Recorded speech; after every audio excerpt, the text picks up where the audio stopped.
absen 8 Nani Aksata, absen 18. Saya Nurul Kuliah, absen 25. Saya Dina Ali Maulana, absen 11. Pelajar Pancasila beriman dan bertakwa pada Tuhan Yang Esa dan berakhlak mulia, berpendidikan global, gotong royong mandiri, kreatif dan bernalar kritis. Pelajar Pancasila beriman dan bertakwa pada Tuhan Yang Esa dan berakhlak mulia, berpendidikan global, gotong royong mandiri, kreatif dan bernalar kritis.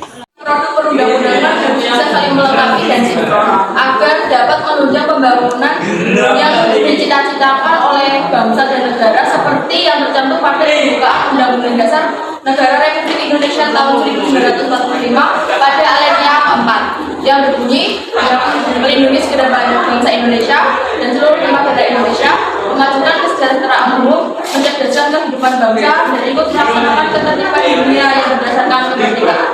Namun nyatanya masih ada beberapa permasalahan mendasar pada sistem peraturan perundang-undangan di Indonesia.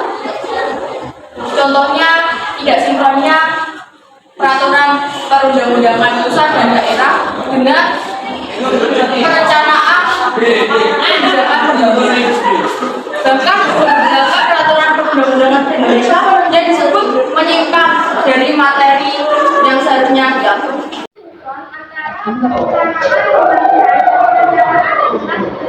Disebabkan oleh beberapa faktor. Yang pertama, perubahan yang ketiga, kurangnya koordinasi dan komunikasi. Ada banyak peraturan perundang-undangan seperti peraturan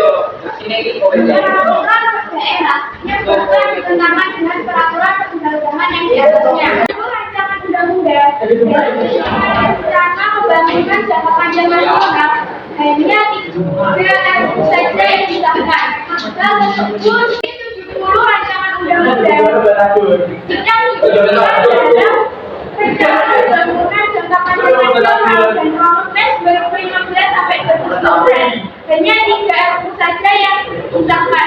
Dan tersebut disebabkan oleh beberapa faktor.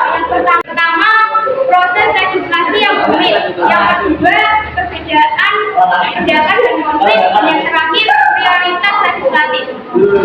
Harmonisasi ataupun perundang-undangan juga diperlukan sebagai salah satu kesatuan hukum yang saling mendukung.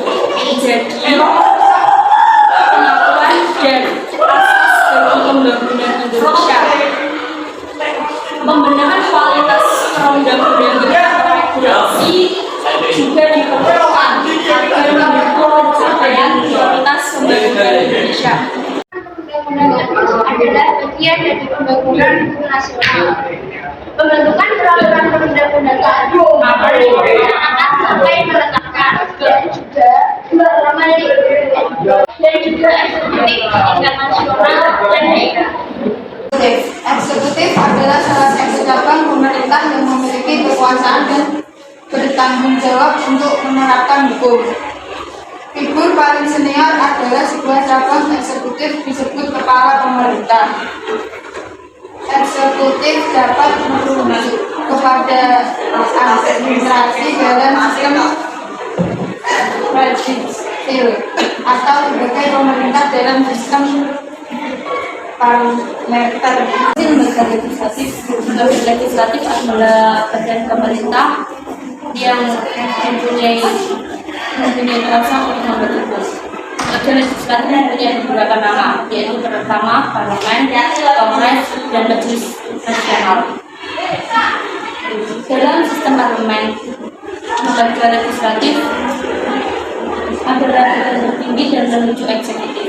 Lembaga legislatif biasanya dikenal dengan nama DPR. Sekian.